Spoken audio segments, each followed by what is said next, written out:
Hello everyone, welcome back to my channel. आज की इस वीडियो के अंदर हम बात करेंगे सॉदर्न ब्लॉटिंग टेक्निक के बारे में। सबसे पहले देखिए कि ब्लॉटिंग टेक्निक यानी कि ब्लॉट का मतलब होता है कि कोई भी एक डॉट, जैसे इंक, कोई भी एक पेपर के ऊपर इंक लग जाता है ना, हम उसको ब्लॉट कहते हैं। इसी तरीके से एक पेपर होता है नाइट्रोसेलुलोज मेम्ब्रेन, ठीक है ना। जैसे टिश्यू पेपर होता है, हम यूज़ करते हैं टिश्यू पेपर, ठीक है ना। इसी तरीके से एक नाइट्रोसेलुलोज मेम्ब्रेन होता है जिसके पास कैपेसिटी है कि जो डीएनए होता है, न्यूक्लिक एसिड, उसके साथ वो बाइंड हो सके, ठीक है। ईएम सॉदर्न एक साइंटिस्ट थे जिसके नाम था ईएम सॉदर्न। उन्होंने इस टेक्निक को इन्वेंट किए थे 1975 में। तो उनकी नाम के अकॉर्डिंग ये होता है southern blotting technique. I hope आपको चीज़ें क्लियर होगा क्यों हम उसको सॉदर्न ब्लॉटिंग टेक्निक कहते हैं। यानी कि एक ऐसा प्रोसीजर जिसके अंदर हम एक डीएनए की जो सेगमेंट फ्रैगमेंट्स होता है, हम एक मेम्ब्रेन के ऊपर उसको अटैच करवाएंगे। और ये टेक्निक को सॉदर्न ने इन्वेंट किए थे, इसलिए हम उसको सॉदर्न ब्लॉटिंग टेक्निक कहते हैं। तो आखिर इस टेक्निक की ज़रूरत क्या होता है, क्यों इस टेक्निक की ज़रूरत पड़ी, इसके बारे में हम बात करेंगे। प्रोसीजर बाद में देखेंगे, थोड़ा आप माइंड ओपन कीजिए कि हम क्यों पढ़ते हैं, ठीक है। अच्छा देखिए क्या होता है, जैसे कि मान लीजिए जब भी हम इवोल्यूशनरी स्टडी करते हैं या कोई चीज़ें की स्टडी करते हैं, हमारे पास मान लीजिए एक डीएनए फ्रैगमेंट है, ठीक है। अच्छा उनमें से डीएनए के जो सीक्वेंसेस है, मान लीजिए हमको ये पता है, ठीक है ना। इस तरीके से एक डीएनए की फ्रैगमेंट्स होता है, हमको ये पता है। हम ढूंढते हैं क्या इस तरीके से डीएनए है जो है ये सिर्फ ह्यूमन में होता है, या ये मंकी में पाया जाता है, या कोई दूसरे ग्रुप के अंदर पाया जाता है, ये चीज़ हम ढूंढ रहे हैं, ठीक है ना। अच्छा इस केस में हम क्या करेंगे, हमको ये डीएनए फ्रैगमेंट पता है। डीएनए सीक्वेंसिंग का अलग मेथड होता है जहाँ से हम डीएनए की सीक्वेंसेस क्या होता है वहाँ से हम पता लगाते हैं। लेकिन यहाँ पे हमारे पास ये नोन सीक्वेंसेस है, और हम क्या करेंगे, इस नोन सीक्वेंसेस हम कोई दूसरे ऑर्गेनिजम्स के अंदर ढूंढ रहे हैं। जैसे कि आपको पता होगा ह्यूमन एंड जो मंकी होते हैं, एप्स जो होते हैं, उनकी हीमोग्लोबिन हमारे हीमोग्लोबिन लगभग सेम है, ठीक है। मान लीजिए हम मंकी के अंदर वो ढूंढ रहे हैं, तो इसलिए हम क्या करेंगे, उनकी जो डीएनए होता है यानी कि पूरा का पूरा जीनोम होता है, वहाँ से इस सीक्वेंसेस को हमको ढूंढना है। तो ढूंढने के लिए जो प्रोसीजर हम यूज़ करते हैं उसको हम बोलते हैं southern blotting technique. I hope आपको क्लियर होगा कि हम एक नॉन सेगमेंट ऑफ डीएनए को कोई दूसरे ऑर्गेनिजम्स की जीन के अंदर ढूंढ रहे हैं, और ढूंढने के बाद उसको हमको ये चीज़ें, हमको टारगेट जो सीक्वेंसेस है वो मिल जाए। इस प्रोसेस, जिस प्रोसेस के दौरान ये चीज़ें हम करते हैं उसको हम बोलते हैं सॉदर्न ब्लॉटिंग टेक्निक, ठीक है। अच्छा तो सबसे पहले हमको क्या करना होगा, देखिए सबसे पहले हम उस ऑर्गेनिज्म, मान लीजिए हमने ह्यूमन की हीमोग्लोबिन की एक जीन देखा, तो मंकी के अंदर वो है या नहीं है, ये चीज़ हमको ढूंढना है। तो इसलिए हम क्या करेंगे, उस पहले सबसे पहले मंकी के जो जीनोम है उसको आइसोलेट करना होगा। जीनोम का मतलब है कि टोटल क्रोमो मतलब कि जीन पूल को हमको आइसोलेट करना है। तो यहाँ पे हमको क्या मिलेगा, हमको डीएनए फ्रैगमेंट मिल जाएगा। इस डीएनए फ्रैगमेंट को हम रेस्ट्रिक्शन एंडोन्यूक्लियस में कट करेंगे। रेस्ट्रिक्शन एंडोन्यूक्लियस एक ऐसा एंजाइम होता है जिसके पास कैपेसिटी है कि ये क्या करेगा, डीएनए की जो फ्रैगमेंट होता है ना, मतलब कि डीएनए को बीच बीच में तोड़ सकता है, ब्रेक कर सकता है, छोटे छोटे फ्रैगमेंट में उसको कट कर सकता है। तो डिफरेंट डिफरेंट टाइप के रेस्ट्रिक्शन एंडोन्यूक्लियस होता है जिसके दौरान हम क्या करेंगे, उसका छोटे छोटे फ्रैगमेंट बना सकते हैं, ठीक है ना। और रेस्ट्रिक्शन एंडोन्यूक्लियस जो होते हैं वो स्पेसिफिक एरिया में कट करेंगे, ठीक है। अच्छा तो अब हम कट करने के बाद इस तरीके से हमको कुछ फ्रैगमेंट मिल जाएगा, ठीक है ना। अच्छा तो जैसे कि मैंने बात की थी कि हमको पहले से डीएनए के फ्रैगमेंट पता है, ठीक है ना, इस तरीके से। तो ये फ्रैगमेंट छोटा है या बड़ा है हमको पता है। तो हम क्या करेंगे, इस फ्रैगमेंट से मतलब कि उसको अरेंज करेंगे, ठीक है ना। छोटा फ्रैगमेंट, छोटा से मतलब कि ऑर्डर में, ऐसे इस तरीके से बड़ा ऑर्डर में उसको अरेंज करेंगे। अरेंज करने के लिए हमको क्या करना है, एक अगारो जो जेल इलेक्ट्रोफोरेसिस की यूज़ करना है। लाइन मतलब कि जो रेलगाड़ी मूव करने के लिए रेलवे ट्रैक की ज़रूरत होता है, कार मूव करने के लिए रोड की ज़रूरत होता है, इसी तरीके से ये तो ऐसे वैक्यूम में तो मूव नहीं करेगा डीएनए। तो उसको मूव करवाने के लिए हमको एक जेल की ज़रूरत होता है। ये जो जेल होता है वो अगारो मतलब कि algae से बना हुआ है, अगारो जेल है। जेल बेसिकली क्या होता है, एक ऐसा सब्सटेंसेस होता है, ना तो सॉलिड है ना तो लिक्विड है, यानी कि सेमी सॉलिड स्ट्रक्चर होता है। जैसे हेयर में हम जेल यूज़ कर रहे थे ना, आपने शायद सुना होगा। तो इस तरीके से एक सब्सटेंसेस होता है। यहाँ पे क्या होगा, छोटे छोटे छेद होता है इस जेल के अंदर। जो छोटा साइज रहेगा वो आगे निकल जाएगा और जो बड़ा साइज रहेगा वो पीछे रह जाएगा। तो यहाँ से हमको उनकी साइज की अकॉर्डिंग चीज़ें मिल जाएगा, यानी कि डीएनए की जो फ्रैगमेंट है मिल जाएगा। तो यहाँ से हम पता लगा सकते हैं कि हमारा फ्रैगमेंट क्या है, कौन सी है। याद रखिए यहाँ पर जो डीएनए है ये सब डबल स्टैंडर्ड डीएनए है, ठीक है ना, ये डबल स्टैंडर्ड है क्योंकि हमने सिर्फ कट किए थे। उसके बाद हमको क्या करना है, हमारा मेन एम क्या है, हम जो डीएनए सीक्वेंसेस ढूंढ रहे हैं वही पर्टिकुलर सीक्वेंसेस है या नहीं है उसको ढूंढना है।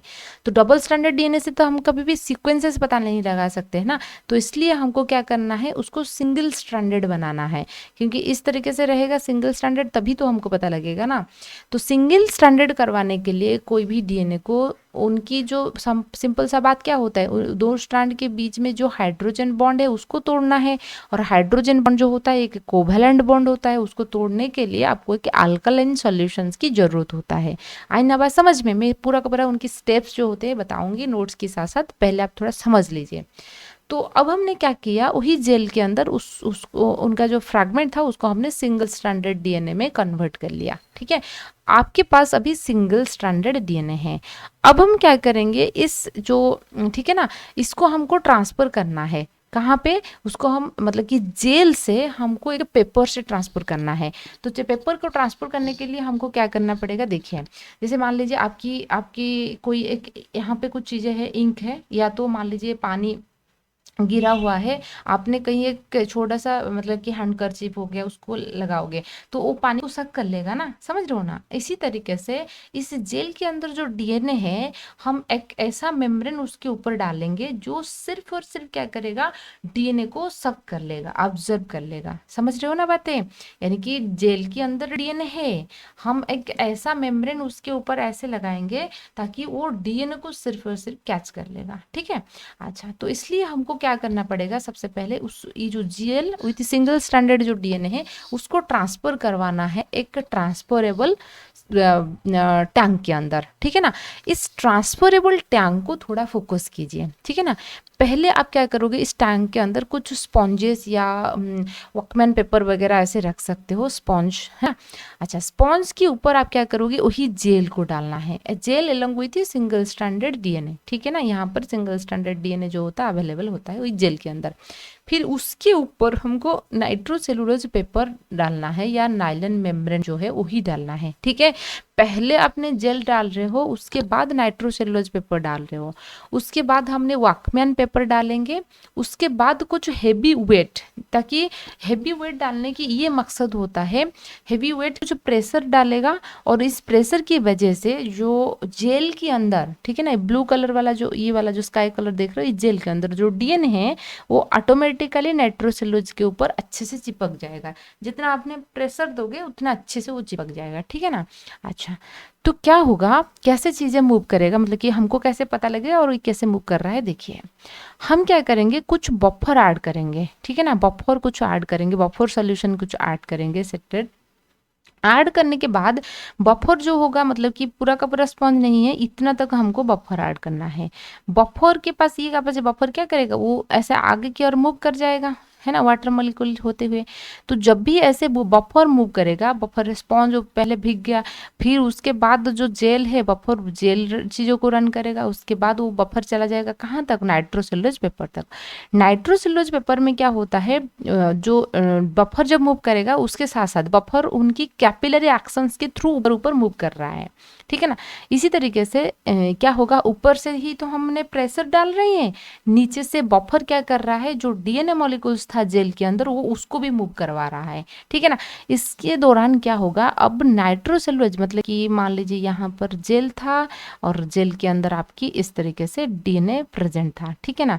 अच्छा, ये आपकी मान लीजिए क्या है, नाइट्रोसेलुलोज पेपर है। तो अब क्या होगा, ये यहाँ पे मूव कर जाएगा, बफर बफर नाइट्रोसेलुलोज मेम्ब्रेन को क्रॉस करके आगे की ओर चला जाएगा, वॉकमैन पेपर और ठीक है ना उसको भिगाएगा, ठीक है ना, वो भी वेट हो जाएगा। लेकिन डीएनए जो होता है नाइट्रोसेलुलोज मेम्ब्रेन जो पेपर होता है वहां से वो चिपक जाएगा। क्यों? क्योंकि डीएनए नेगेटिवली चार्ज होता है, नाइट्रोसेलुलोज पेपर के साथ पॉजिटिवली चार्ज रहता है, वो उससे अच्छे से बाइंड हो जाएगा, ठीक है ना। उनके पास उनका बाइंडिंग एफिनिटी बहुत ज़्यादा होता है, तो इसलिए डीएनए जो होता है नाइट्रोसेलुलोज मेम्ब्रेन के साथ अटक जाएगा। अच्छा, तो प्रॉपर ट्रांसफर हुआ है या मतलब कि ये हुआ है ये नहीं हुआ है, कैसे हमको पता लगेगा? जब वॉकमैन पेपर जो होता है ना वो अच्छे से वेट हो जाएगा, वहाँ से हमको पता लगेगा कि मतलब कि स्पॉन्जेस मतलब कि वेट हुआ, उसके बाद तो जेल हुआ, gel paper nitrocellulose paper wet होने के बाद तो वॉकमैन पेपर वेट होगा ना, तो इसलिए वॉकमैन पेपर जब वेट हो जाएगा वहाँ से हमको पता लगेगा यस बफर जो है वो नीचे से ऊपर की तरफ मूव कर रहा था। अभी लेकिन हम कंफर्म नहीं है कि नाइट्रोसेलुलोज पेपर के साथ हमारा डीएनए अटैच्ड हुआ है या नहीं है, इसलिए हमको क्या करना है देखिए। लेकिन हम ये एक्सपेक्ट करके चलते हैं कि नाइट्रोसेलुलोज पेपर के साथ हमारे सिंगल स्ट्रैंडेड डीएनए है, ठीक है ना। अच्छा, तो अब देखिए single stranded DNA now in nitrocellulose membrane. तो जेल के अंदर जो डीएनए था अब हम सोच रहे हैं कि डीएनए जो नाइट्रोसेलुलोज पेपर के अंदर वो आ चुका है। अब क्या है, तो मान लीजिए यहाँ पे ये है, इस नाइट्रोसेलुलोज के अंदर ये यहाँ पे स्टिक रहने की फिक्स रहना भी जरूरी है, ठीक है ना। इधर उधर होगा तो भी प्रॉब्लम है, तो इसलिए हम उसको फिक्स करेंगे। फिक्स करने के लिए दो मेथड होता है, या तो हमने हीट प्रोवाइड करेंगे या तो अल्ट्रावायलेट रेडिएशंस प्रोवाइड करेंगे, फिक्स कर देंगे, ठीक है ना। फिक्स हो गया मतलब नाइट्रोसेलुलोज की उस पर्टिकुलर एरिया के अंदर आपको डीएनए ही दिखने को मिलेगा।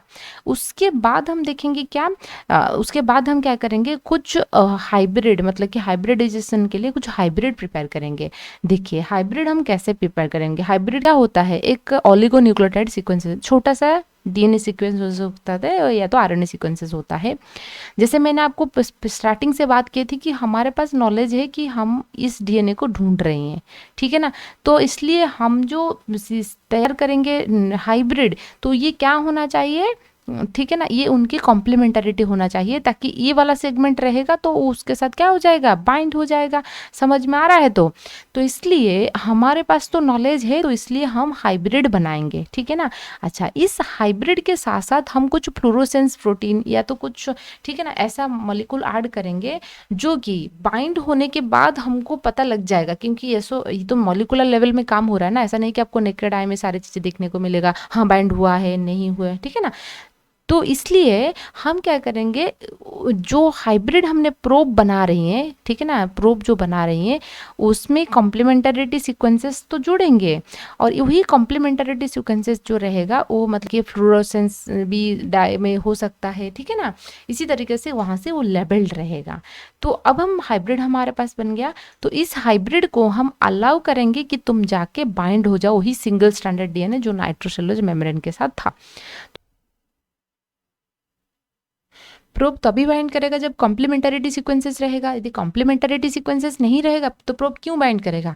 यदि प्रोब बाइंड किया, इफ तो ऑटो रेडियोग्राफी मशीन्स के अंदर आपको जो फ्लोरोसेंस है शो होगा, ठीक है ना, तो ये शो होगा। इफ नॉट बाइंड, यदि बाइंड नहीं किया तो कॉम्प्लीमेंटरिटी सीक्वेंस नहीं है, नॉट बाइंड, यदि बाइंड नहीं हुआ तो आपको शो। यदि ऑटो रेडियोग्राफी मशीन्स के अंदर वो चीज़ें शो नहीं हो रहा है, इसका मतलब है कि वो आपकी जो प्रोब है वो बाइंड नहीं हो रहा है। प्रोब बाइंड नहीं हो रहा है, इसका मतलब है कि इस पर्टिकुलर सीक्वेंसेस उस ऑर्गेनिजम्स के अंदर है नहीं है। समझ में आ रहा है? तो ठीक है। अच्छा, वहाँ से हम कंक्लूजन ड्रा कर लेंगे। तो आइए देखेंगे स्टेप बाय स्टेप प्रोसेस। जैसे कि आपने इंट्रोडक्शंस के अंदर ऐसे लिख सकते हो कि द मेथड को हम सदर्न ब्लॉटिंग टेक्निक या डीएनए ब्लॉटिंग टेक्निक कहते हैं, ये हम सदर्न ने डिस्कवर किए थे। इस टेक्निक के अंदर हम detect the presence of a particular DNA fragment in a sample, मतलब कि पूरा का पूरा जीनोम के अंदर पर्टिकुलर डीएनए सेगमेंट है या नहीं है उसको पता लगाने के लिए हम करते हैं। स्टेप्स में सबसे पहला स्टेप्स में हम क्या करेंगे, डीएनए को आइसोलेट करेंगे उस पर्टिकुलर ऑर्गेनिज्म से। जैसे हमने बात की थी कि मंकी से हमको आइसोलेट करना है, उसके बाद हम उसको कट करना है, कहाँ से, मतलब कि रेस्ट्रिक्शन एंडोन्यूक्लियस करके छोटे छोटे फ्रैगमेंट में कट करना है। जो फ्रैगमेंट बन रहा है वो डबल स्ट्रैंडेड डीएनए है लेकिन छोटा छोटा फ्रैगमेंट है।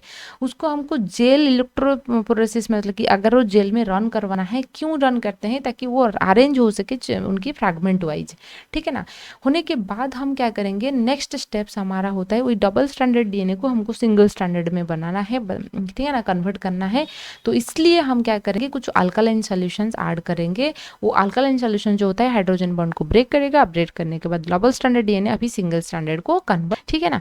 अच्छा, तो for this process we can change the pH, मतलब कि वही जो उनके हाइड्रोजन बॉन्ड को तोड़ने के लिए हम पीएच को चेंज करना है, अल्कालाइन सॉल्यूशन में पुट करना है, ठीक है ना। नाउ वी कैन टेक, मतलब सिंगल स्टैंडर्ड डीएनए आपके जेल के अंदर अभी है। अभी ये हम क्या करेंगे, एक ट्रांसफरिंग टैंक को वो चीज़ों को ट्रांसफर करना है। We make some layering in this tank. तो ये जो ट्रांसफरिंग टैंक है उसको हम कैसे बनाना है, जैसे मैंने आपको बात किए थे, सबसे जो नीचे वाला जो लेयर है अपने को जो स्पॉन्ज डालोगे उसके ऊपर आपको जेल डालना है gel along with single standard DNA, उसके ऊपर नाइट्रोसेलुलोज पेपर डालना है, फिर वाकमैन पेपर डालना है, फिर कुछ वेट देना है, ठीक है ना। अच्छा, तो इसलिए हमको क्या करना है, देखिए उसके बाद हम उसको बफर सोल्यूशन ऐड करेंगे। जब बफर सोल्यूशन ऐड करेंगे, buffer solution moves through the capillary action. ये ऊपर बफर जो है आपने नीचे ऐड किया था वो ऊपर मूव करेगा। कैसे मूव करेगा, कैपिलरी एक्शंस के through. It moves upward, so it along with the DNA, उसके साथ साथ भी डीएनए मूव करेगा। तो अब क्या है, डीएनए जो होता है अगारो जेल से वो नाइट्रोसेलुलोज मेम्ब्रेन को मतलब कि ट्रांसफर हो गया, उसके ऊपर वो नहीं जा सकता है। क्यों? क्योंकि नाइट्रोसेलुलोज मेम्ब्रेन जो होता है only the buffer make the wet the Whatman paper. Nitrocellulose ऊपर के पेपर के ऊपर आपकी वाकमैन पेपर था, वो वेट जब हो जाएगा वहां से आप कंफर्म हो जाओगे कि बफर मूव हो रहा है, ठीक है ना। अच्छा, so now we don't know whether the membrane contains the double standard जो डीएनए है वो प्रेजेंट है या नहीं है, अभी हमको पता नहीं है, लेकिन हम ये एक्सपेक्ट करते हैं कि हाँ चलिए मतलब कि उससे बाइंड होगा। तो इसलिए हम क्या करेंगे, उसको फिक्स करने की कोशिश करेंगे। यानी कि नाइट्रोसेलुलोज पेपर के अंदर आपके डीएनए को फिक्स करने के लिए हम दो ट्रीटमेंट यूज करते हैं, एक हीट ट्रीटमेंट और दूसरा होता है UV radiation treatment. Next step में हम क्या करेंगे, now the single standard DNA get fixed in the membrane by this the heat treatment. मान लीजिए आपने हीट ट्रीटमेंट यूज किया, तो नेक्स्ट स्टेप आता है हाइब्रिडाइजेशन। हाइब्रिडाइजेशन के लिए आपको पहले क्या जरूरत होगा, प्रोब। और प्रोब क्या होता है, प्रोब एक छोटा सा डीएनए सेगमेंट्स होता है, इसको हम ओलिगोन्यूक्लियोटाइड स्ट्रैंड कहते हैं। और यहाँ पे जो सीक्वेंसेस रहेगा वो हम उनको बनाया है, इसलिए हम सिंथेसाइज्ड बोलते हैं। प्रोमोस्टिक कॉम्प्लीमेंटरिटी होना चाहिए। आप जिस डीएनए को ढूंढ रहे हो उनकी कॉम्प्लीमेंटरिटी प्रोब बनाना है। यदि वही डीएनए उनके साथ है, वो जाके क्या हो जाएगा, उसके साथ बाइंड हो जाएगा। मान लीजिए आपको एटीजीसी ढूंढना है, तो आप प्रोब जो बनाओगे उसके अंदर टीएसीजी होना चाहिए, ताकि यदि वो ऑर्गेनिजम्स के अंदर एटीजीसी है तो ये जाके उससे बाइंड हो सके। समझ में आ रहा है तो ठीक है। अच्छा, we have to attach some radiolabel fluorescence probe, मतलब कि प्रोब के साथ हम कुछ रेडियोलेबल सब्सटेंसेस भी अटैच किए होंगे या कुछ फ्लोरोसेंस चीज़ें भी हमने अटैच, मतलब कि उसके साथ अटैच करेंगे। जब वो बाइंड होगा तब जो रेडियो फ्लोरोसेंस प्रोब होता है ना, वो क्या करेगा, फ्लोरिस करेगा, ठीक है ना। या रेडियो लेबल्ड आपने यदि यूज़ करोगे ऑटो रेडियोग्राफी मशीन के अंदर, जब हम देखेंगे जो कॉम्प्लीमेंटरी स्ट्रैंड के साथ जो बाइंड हुआ है तो आपको ऑटो रेडियोग्राफी मशीन के अंदर वो शो होगा। यदि वो बाइंड नहीं है तो ऑटो रेडियोग्राफी मशीन के अंदर आपको कोई चीज़ें शो नहीं होगा। यदि शो नहीं हो रहा है तो इसका नॉट शोन, इसका मतलब है कि नॉट बाइंड, तो बाइंड नहीं हुआ है। यदि बाइंड नहीं हुआ है तो नेक्स्ट चीज क्या होता है, वही सेगमेंट नहीं है, कॉम्प्लीमेंटरी सेगमेंट नहीं है, इसलिए बाइंड नहीं हो रहा है, ठीक है ना। अच्छा, तो रिजल्ट हमको क्या मिलेगा, if the interactions occur then we find the positive result. यदि इंट्रैक्शन हुआ यानी कि बाइंडिंग हुआ तो पॉजिटिव रिजल्ट मिलेगा। तो इल्यूमिनेशंस जो है ऑटो रेडियोग्राफी मशीन के अंदर शो होगा। आई होप आपको सॉदर्न ब्लॉटिंग टेक्निक जो होता है क्लियर होगा। इस तरीके से northern blotting and western blotting भी होता है जो प्रोटीन एंड आरएनए के लिए किया जाता है, ठीक है। अच्छा, तो ये चीज़ हम बाद में बात करेंगे। आई होप आपको सॉदर्न ब्लॉटिंग टेक्निक जो है समझ में आ रहा होगा। वीडियो पसंद आए तो लाइक कीजिए, सब्सक्राइब कीजिए, आपकी दोस्त के साथ भी शेयर